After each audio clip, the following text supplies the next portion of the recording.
Hello दोस्तों, नमस्ते नमस्कार। आप सभी को हमारे YouTube चैनल फिल्मी न्यूज़ में बहुत बहुत स्वागत है। दोस्तों, आज एक नए और बहुत बड़ी खबर के साथ आप सबके बीच में उपस्थित हो गया हूँ।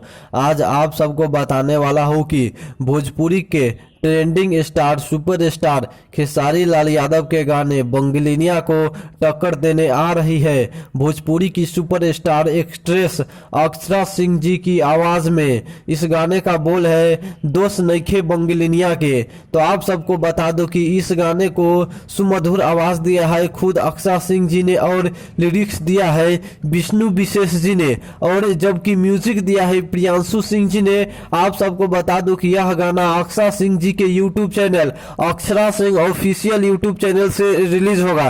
तो आप सबको बता दूं कि कल सुबह यानी कि 28 अप्रैल को सुबह में यह गाना अक्षरा सिंह जी के यूट्यूब ऑफिशियल यूट्यूब चैनल पर रिलीज होगा।